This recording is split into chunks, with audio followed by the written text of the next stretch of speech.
Assalamualaikum warahmatullahi wabarakatuh. Anak-anak, kita dalam materi pertama ini kita akan membahas tentang materi Quran Hadis kelas 11 semester 1 yaitu tentang hakikat penciptaan manusia. Untuk lebih jelasnya, mari kita simak penjelasan berikut ini dengan seksama. Tujuan pembelajaran dari materi ini adalah kalian agar dapat menganalisa ayat-ayat berikut ini dan serta hadis yang membahas tentang penciptaan manusia. Sebagaimana peta konsep yang ada di sebelah kanan ini. Pertama, di sini kita akan membahas tentang Quran Surat Al-Mu'minun ayat 12 sampai 14. Yang berbunyi A'udzubillahi minasyaitonirrajim. Bismillahirrahmanirrahim. Walaqad khalaqnal insana min sulalatin min tin. Walaqad dan sungguh-sungguh, lam pendek dan qad ini artinya dua-duanya sungguh-sungguh. Dan sungguh-sungguh khalaqna kami telah menciptakan al insana manusia min dari sulalatin saripati min tin dari tanah. Jadi dari sini manusia itu kita ketahui bahwasanya diciptakan Allah benar-benar berasal dari saripati makanan yang berasal dari tanah. Apapun yang dimakan manusia itu adalah dari tanah. Entah itu bahan pokok makanan yang kita makan, protein, ataupun apa yang kita nikmati di muka bumi ini adalah berasal dari pati makanan. Kemudian makanan-makanan itu kita saring menjadi saripati makanan. Dengan demikian akan menjadi suatu air mani, kemudian disalurkan ke sel indung telur sehingga sel indung telur itu bisa dibuai oleh air mani tersebut. Sehingga dengan adanya proses tersebut maka kita bisa menjadi tahu bahwasanya manusia itu berasal dari saripati makanan. Summa ja'alnahu nutfatan fi qararin makin. Kemudian ja'alna kami menjadikan dia saripati makanan itu nutfatan sebagai air mani. Air mani diletakkan fi qararin makin di tempat yang kokoh. Ini, jadi di rahim seorang ibu itu namanya adalah qararin makin. Kemudian khalaqna kami menciptakan nutfah atau air mani tadi alaqah sebagai gumpalan darah. Fakholakna maka kemudian kami ciptakan alaqah ini gumpalan darah itu mudghatan sebagai gumpal daging. Fakholakna maka kemudian kami jadikan mudghah atau gumpalan daging itu menjadi idhaman tulang. Kemudian tulang itu fakasauna kami bungkus al-idhama dengan daging. Jadi proses ini menjelaskan bahwasanya manusia diciptakan oleh Allah dari saripati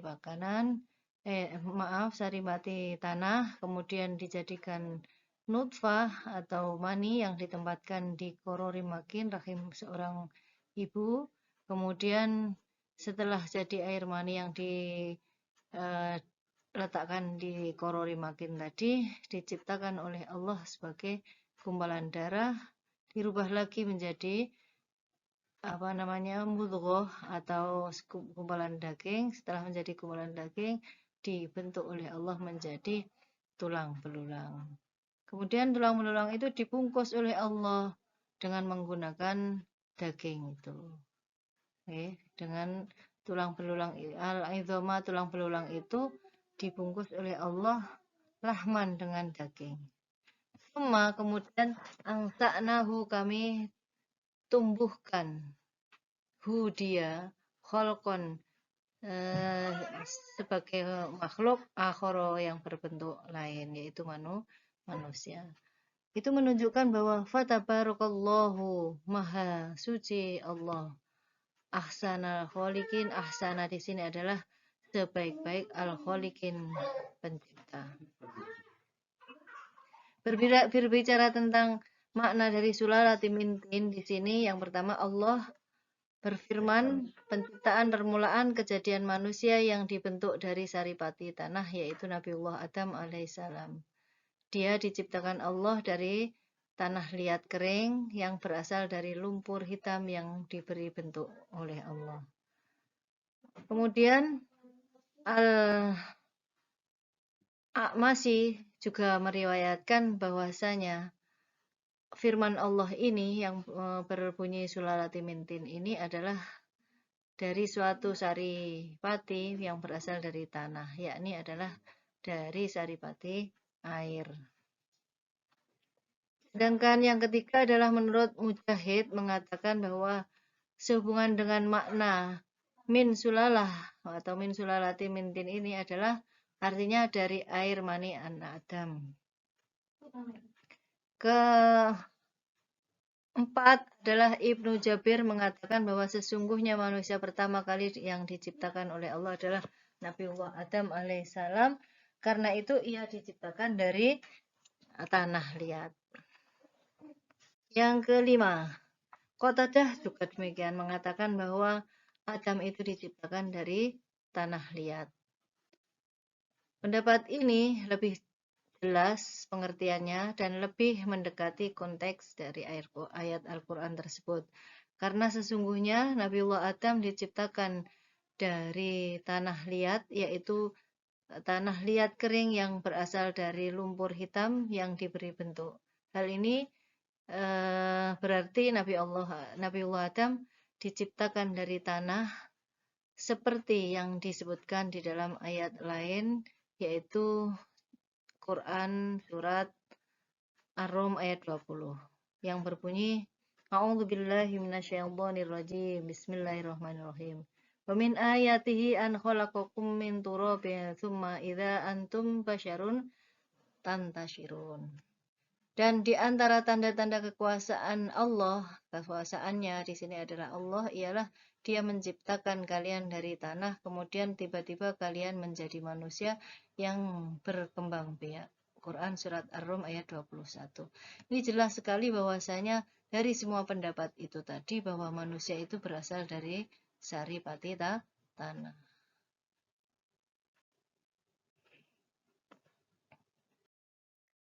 Lafaz sulalah dalam hadis lain dijelaskan bahwa Rasulullah bersabda, Innallaha, sesungguhnya Allah khalaqal Adam, menciptakan Nabi Adam min qabdatin, dari segenggam tanah.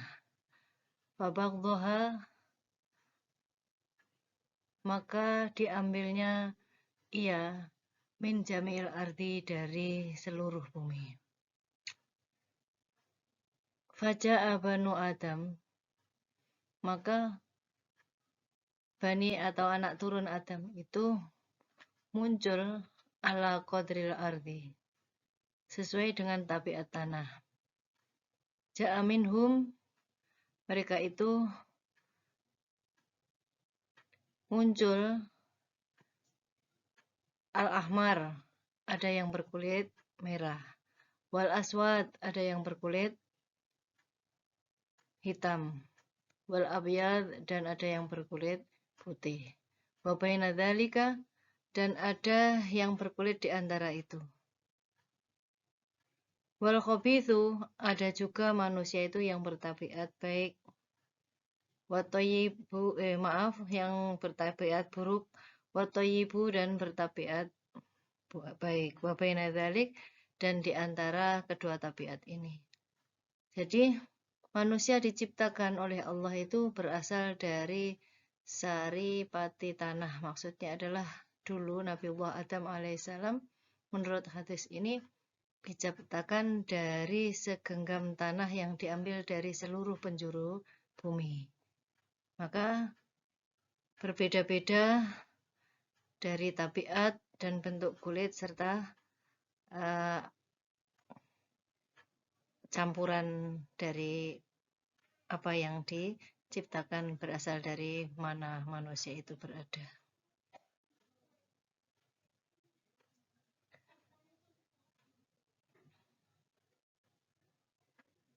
Yang berikutnya adalah menurut Abu Dawud dan Tirmidzi, mereka berdua meriwayatkan bahwasanya hadis ini adalah hadis yang sahih. Maka dari itu benar bahwasanya manusia itu berasal dari saripati tanah. Berikutnya kita akan membahas tentang ayat yang berbunyi summa ja'alnahu nutfatan. Maksudnya kemudian kami jadikan saripati tanah itu menjadi air mani. Pendapat lain mengatakan dhamir hu di sini yang terdapat dalam ayat ini kembali kepada jenis manusia. Sama halnya dengan apa yang terdapat di dalam ayat lain melalui firman Allah Subhanahu wa taala yang berasal dari Quran surat Sajdah ayat 7 sampai 8 ini. Bahwasanya melalui penciptaan manusia itu berasal dari tanah, kemudian dari tanah tersebut Allah menciptakan keturunannya dari saripati air yang hina, yaitu air mani. Yakni air mani yang lemah, sama dengan yang disebutkan dalam Quran surat Al-Mursalat ayat 20 sampai 21 yang berbunyi a'udzubillahi minasyaitonirrajim alam nakhluqkum min ma'in mahin waja'alnahu fi qararim makin. Bukankah kami menciptakan kalian dari air yang hina, kemudian kami letakkan kami letakkan dia dalam tempat yang kokoh, yaitu rahim.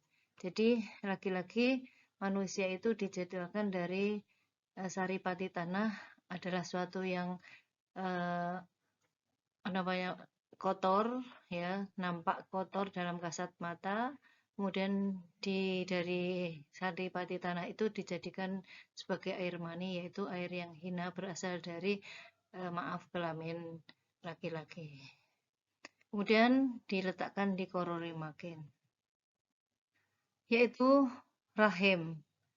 Karena rahim memang telah diciptakan untuk itu. Bagaimana yang dijelaskan dalam Quran surat Al-Mursalat ayat 22 sampai 23, illa qararim ma'lum faqadarna fa ni'mal qadirun, sampai waktu yang ditentukan.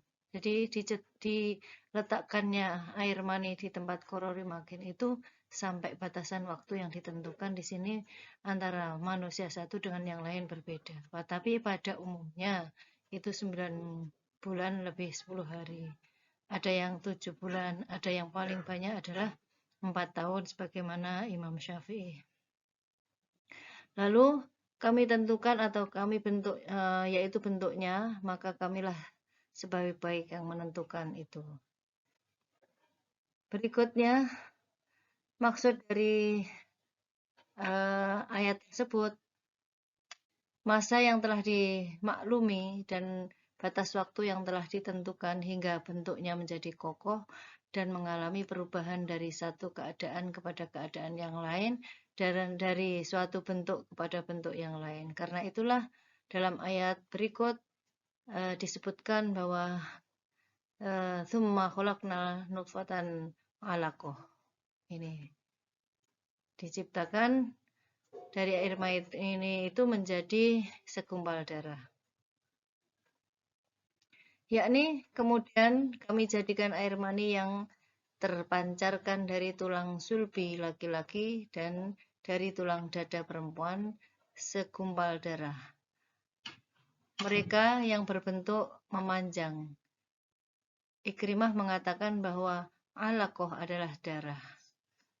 Sebagaimana Quran surat Al-Mu'minun ayat 14 ini.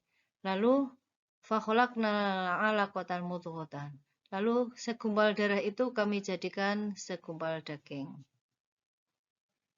Yakni berupa segumpal daging yang tidak berbentuk dan tidak pula beraturan. Sebagaimana Quran surat Al-Mu'minun ayat 14 ini, fakholaknal mudghatan al-idhoman. Kami beri bentuk sehingga mempunyai kepala, 2 tangan, dan 2 kaki, berikut tulang-tulangnya, otot-ototnya, dan urat-uratnya. Ulama lain membacakan azman, bukan azimah. Menurut Ibnu Abbas, artinya adalah tulang sulbi.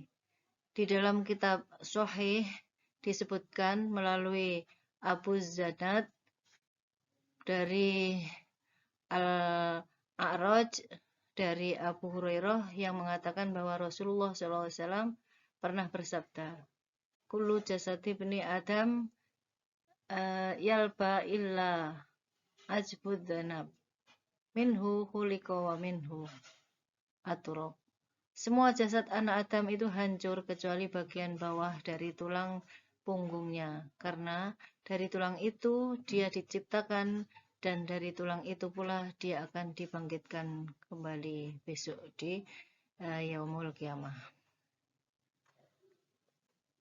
Berbicara tentang fahasaunal idhama lahman, ini dibungkus tulang belulang itu dengan daging.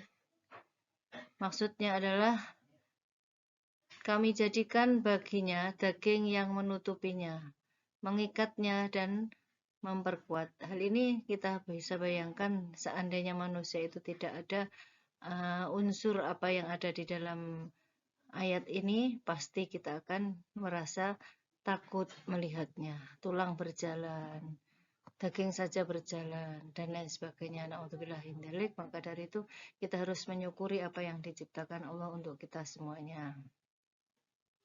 Kemudian kami jadikan dia tsumma ansha'nahu khalqan akhar. Dijadikan oleh Allah makhluk yang berbentuk lain. Maksudnya adalah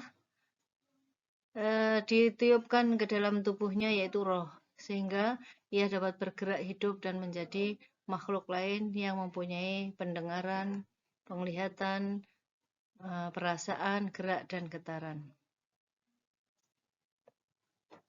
Tsumma ansha'nahu khalqan akhar fatabarakallahu ahsanul khaliqin. Maha sucilah Allah, pencipta yang paling baik. Berbicara tentang ini, Ibnu Abu Hatim mengatakan bahwasanya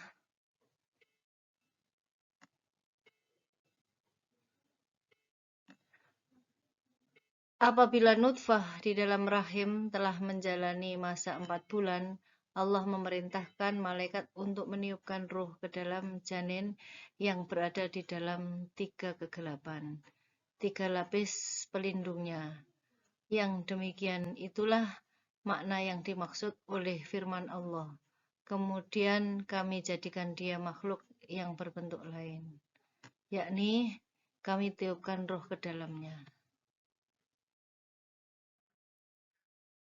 Menurut Ibnu Abu Hatim, jika nutfah atau air mani itu telah memasuki rahim, maka menyebarlah nutfah itu ke segenap rambut dan kuku. Setelah itu bertempat tinggal selama 40 hari. Setelah 40 hari di dalamnya, kemudian nutfah itu turun ke dalam rahim dan berubahlah nutfah atau air mani itu menjadi alaqah atau segumpal darah. Ada suatu peristiwa yang dialami oleh orang Yahudi. Dia datang kepada Rasulullah dan duduk dalam majelisnya Rasulullah. Lalu dia bertanya, "Hai Muhammad, dari apakah manusia itu diciptakan?" Nabi menjawab pertanyaan orang Yahudi tersebut. "Wahai orang Yahudi, manusia itu diciptakan dari gabungan antara air mani laki-laki dan air mani perempuan. Untuk air mani laki-laki itu bentuknya adalah kental. Karena itu diciptakan oleh Allah tulang dan otot-otot. Sedangkan air mani perempuan itu berbentuk encer. Darinya tercipta daging dan darah. Maka si Yahudi berkata, memang demikianlah dikatakan oleh orang-orang para nabi sebelum kamu. Ini dibenarkan oleh orang Yahudi bahwasanya Rasulullah menjelaskan ayat ini, nabi-nabi terdahulu pun mengatakan yang sama seperti jawaban Rasulullah kepada orang Yahudi tersebut. Yang berikutnya, Hudzaifah ibnu Usaid mengatakan, ia pernah mendengar Rasulullah bersabda, malaikat masuk ke dalam nutfah. Sesudah itu nutfah ditiup di dalam rahim selama 40 malam. Lalu malaikat bertanya kepada Allah, wahai Tuhanku, apakah yang harus saya catat untuk janin yang ada di dalam rahim ibunya ini? Apakah dia termasuk golongan celaka atau bahagia? Apakah dia laki-laki atau perempuan? Maka Allah berfirman, memerintahkan malaikat itu untuk menulis laki-laki atau perempuan. Jadi yang menentukan laki dan perempuan adalah Allah Subhanahu wa Ta'ala. Malaikat itu pun menulis pula amal perbuatannya, sepak terjangnya, musibahayanya. Maksudnya adalah musibah-musibah yang diterima oleh mereka, rezekinya sampai kematiannya. Itu bagaimana dan kapan sudah ditulis saat dia di dalam rahim berbentuk nutfah ini.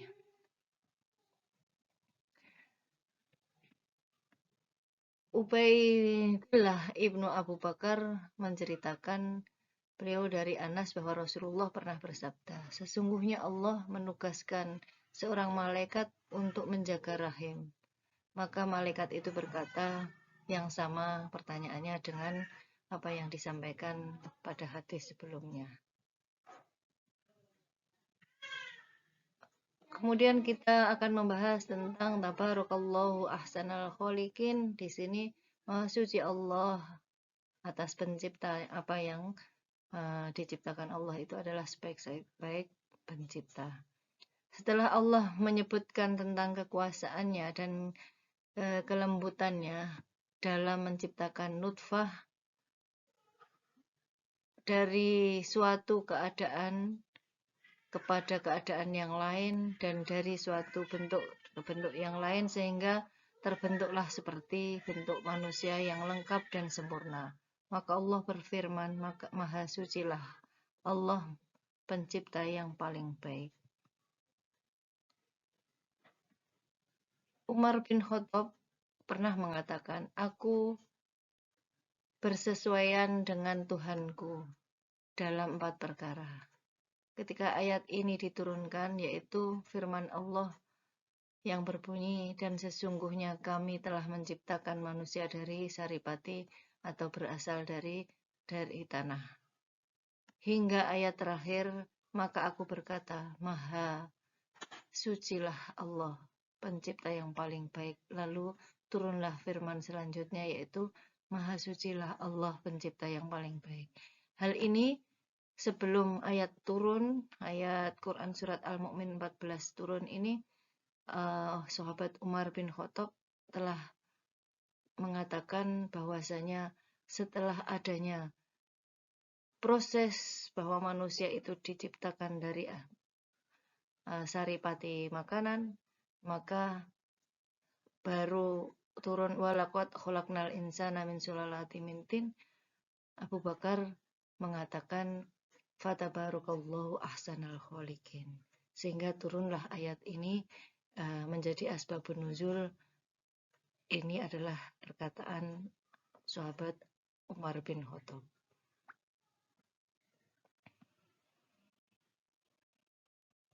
Begitu juga dengan banyak sekali tentang kisah-kisah yang dialami oleh Rasulullah dengan para sahabatnya mengenai ayat ini. Kalian bisa membaca sendiri. Sekarang kita akan membahas tentang Quran Surat An-Nahl ayat 78. A'udzu billahi minasyaitonir rajim. Bismillahirrahmanirrahim. Wallahu akhrajakum min butuni ummahatikum la ta'lamuna syai'an wa ja'ala lakumus sam'a wal absara wal af'idah la'allakum tashkurun. Wallahu dan Allah akhrajakum yang telah mengeluarkan kalian min butuni ummahatikum dari perut-perut ibu kalian la ta'lamuna tidaklah kalian mengetahui syai'an sesuatu wa ja'ala dan menciptakan lakum bagi kalian as-sam'a pendengaran wal absara dan penglihatan wal afidah dan hati nurani la'allakum agar kalian tashkurun menjadi orang-orang yang syukur. Allah menyebutkan karunia-Nya yang telah Dia limpahkan kepada hamba-Nya, yaitu mengeluarkan manusia itu berasal dari perut ibu. Mereka dalam keadaan tidak mengetahui suatu apapun.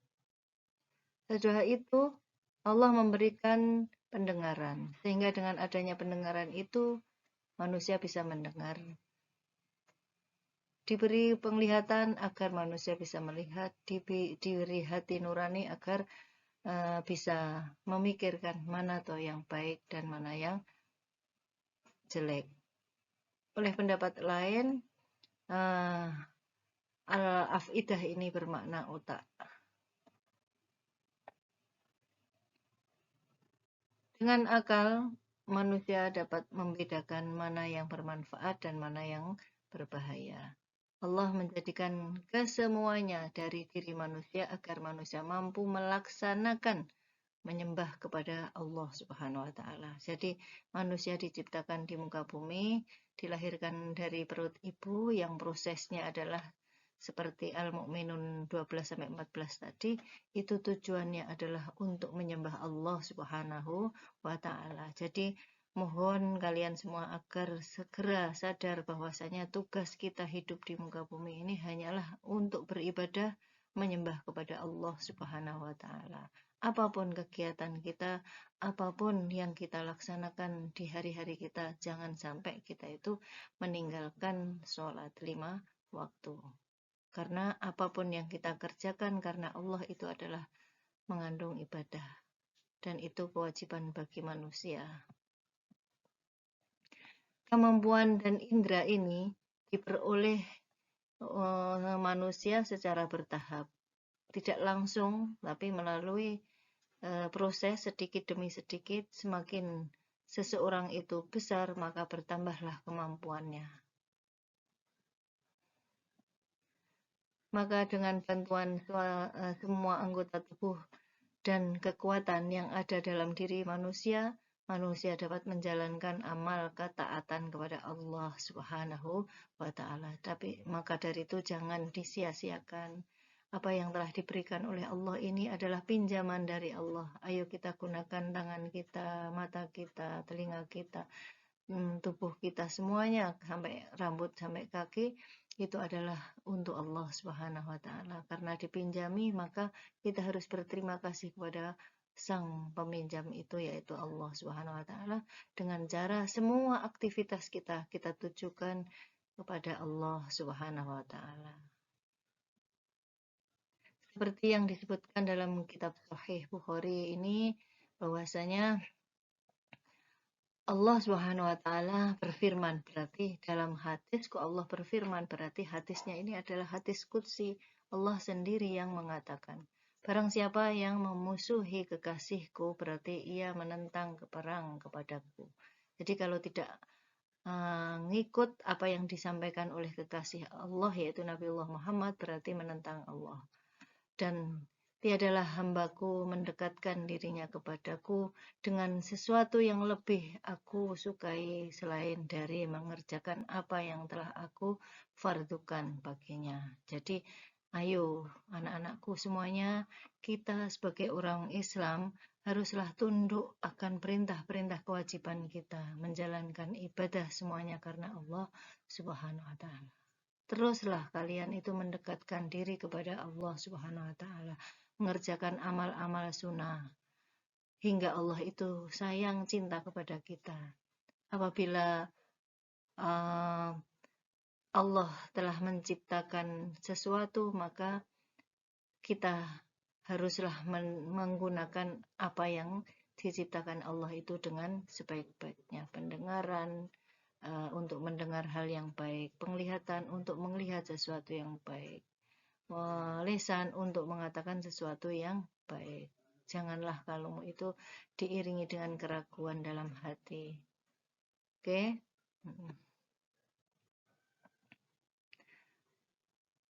Hadis tersebut maknanya adalah apabila kita menjalankan ketaatan dengan ikhlas hanya karena Allah, maka sesuatu yang kita amalkan haruslah karena Allah.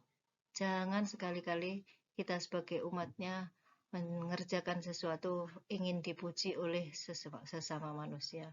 Karena kalau kita ingin melakukan sesuatu ingin dipuji oleh orang lain, maka hal itu akan seperti debu yang diletakkan di batu yang licin kemudian ditiup angin yang sangat besar sehingga tidak ada nampak sama sekali bekas yang melekat di dalam batu tersebut.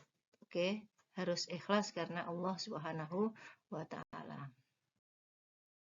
Di ayat lain yaitu Quran surat Al-Baqarah 30 sampai 32 tentang pengangkatan manusia sebagai khalifah di muka bumi, Allah bersabda, A'udzu billahi minasyaitonir rajim. Bismillahirrahmanirrahim. Wa idz qala rabbuka lil malaikati inni ja'ilun fil ardi khalifah. Dan ketika Tuhanmu, hai Muhammad, berkata kepada malaikat, sesungguhnya aku menjadikan di muka bumi ini sebagai khalifah. Jadi akan menciptakan Nabi Allah Adam, Nabi Allah berdialog kepada malaikat.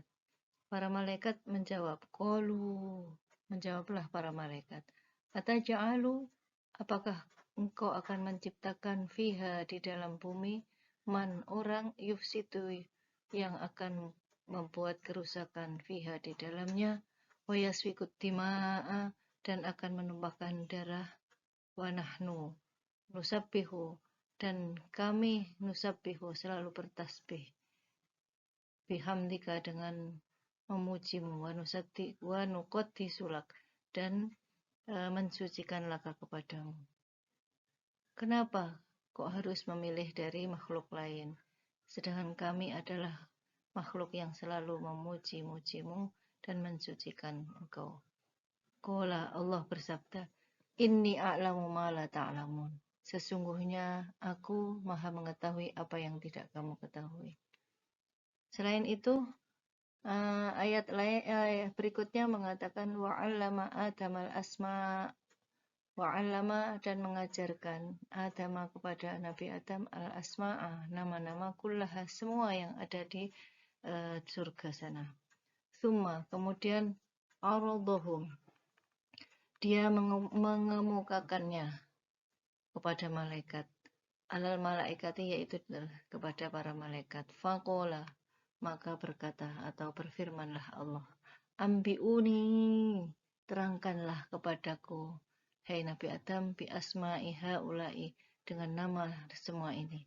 In kuntum, jika kalian semuanya shodiqun, orang-orang yang benar. Maaf ya, ini tadi yang diajak bicara adalah para malaikat, ada wawu jamaknya.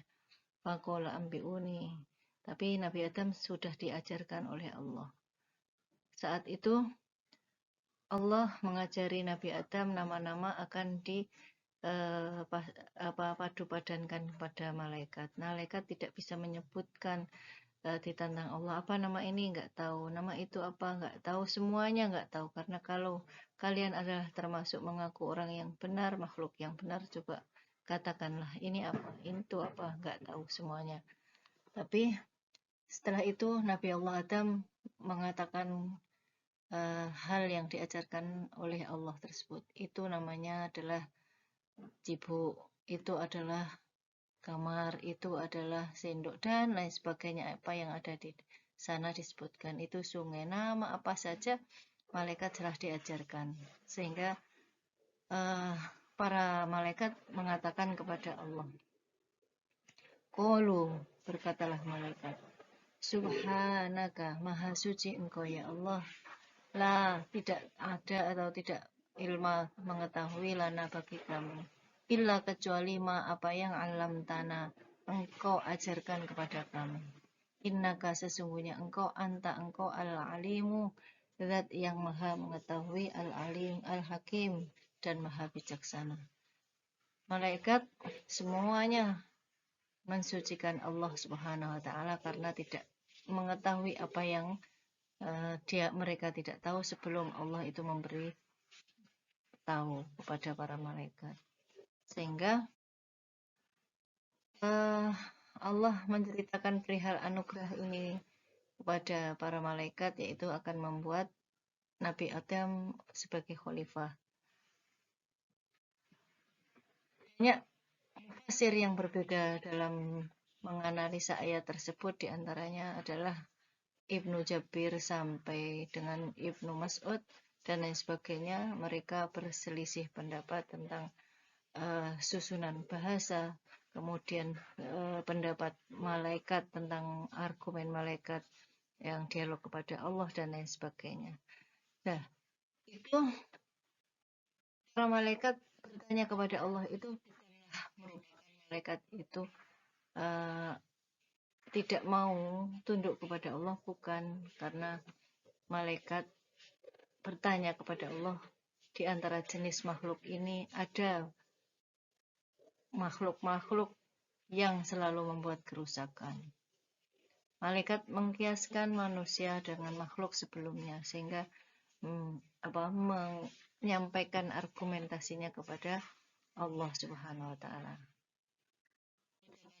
Malaikat itu bukan sekali-kali bukan untuk menentang atau memprotes kepada Allah, bahkan merasa dengki kepada manusia, bukan. Karena malaikat itu adalah makhluk yang senantiasa tunduk kepada perintah-perintah Allah. Maka dari itu selalu bertanya kepada Allah Subhanahu wa taala, apa hikmah yang terkandung di dalam penciptaan Nabiullah Adam ini disampaikan kepada Allah Subhanahu. Quran Surat Az-Zariyat ayat 56 tentang tujuan penciptaan manusia dan jin di muka bumi ini adalah A'udzubillahi minasyaitonirrajim. Bismillahirrahmanirrahim. Wa ma khalaqtul jinna wal insa illa liya'budun. Maksudnya adalah wama dan tidak khalaqtu aku menciptakan al jinna jin wal insa dan manusia illa kecuali liya'budun supaya mereka menyembahku. Nah, di sini adalah tujuan Allah menciptakan manusia dan jin di muka bumi bukan hanya untuk sesuatu yang tidak bermanfaat. Jadi diciptakannya manusia dan jin di sini adalah untuk menyembah Allah. Oke? Karena Allah bersabda, sesungguhnya aku menciptakan mereka itu agar aku memerintahkan mereka untuk menyembahku, bukan karena aku membutuhkan mereka, tapi ibadah atau menyembahnya, sesembahan manusia dan jin kepada Allah itu adalah kebutuhan atau kembalinya adalah untuk manusia dan jin itu sendiri. Ali ibnu Abu Thalhah mengatakan bahwasanya yang dimaksud untuk supaya menyembahku ini adalah agar mereka mengakui kehambaan mereka kepadaku, di sini adalah kepada Allah, baik dengan sukarela maupun terpaksa. Masa kita sebagai umat Islam sudah diberi kenikmatan oleh Allah, mulai dari proses penciptaan, mulai dari segala hal yang diberikan kepada kita, mulai dari panca indera, pendengaran, dan lain sebagainya, yang diberikan bercuma-cuma seperti itu hanya untuk menyembah Dia. Masa kita akan melakukan sesuatu dengan terpaksa. Asal kalian tahu anak-anakku bahwasanya misal seandainya kita itu melakukan satu ibadah, misalnya ini sholat. Ketika kita akan melakukan sholat, baru kita akan takbiratul ikhram saja ya. Allahu Akbar, saat kita takbiratul ikhram, maka Allah mengutus para malaikatnya yang mana supaya malaikat itu mencabut semua dosa-dosa yang ada di manusia yang melakukan takbiratul ikhram itu.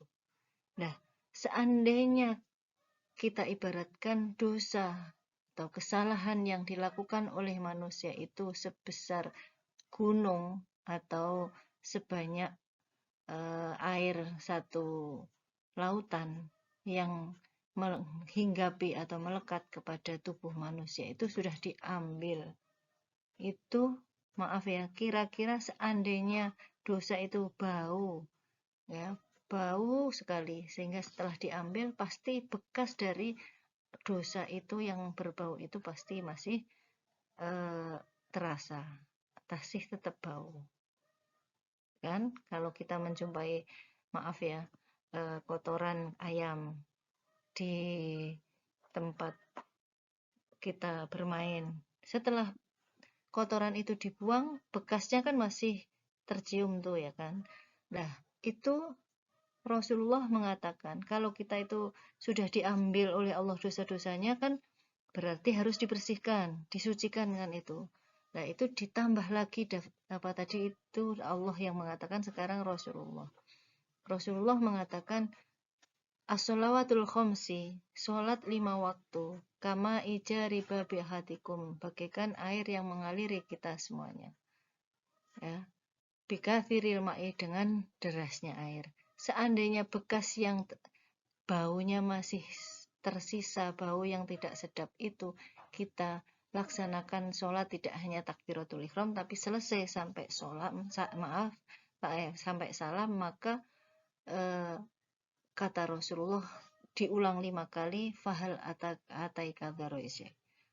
Manakah mungkin dosa yang melekat itu masih tercium baunya kalau sudah dicuci berkali-kali, setiap hari 5 kali, tidak menunggu sampai kering. Maksudnya kalau kita maaf ibaratkan apa namanya tadi kotoran yang menempel di rumah kita itu nunggu seminggu sekali kita basuh dengan apa air yang bersih, kemudian kita basuh setiap setahun sekali, pasti itu akan membekas, dan bekasnya itu walaupun sudah dibuang bendanya, pasti bekasnya itu akan melekatnya lama, hilangnya itu tidak langsung hilang. Tapi kalau dosa atau salah itu dilakukan hari ini, kemudian belum habis hari ini, yaitu zuhur dosa, asar dibasuh,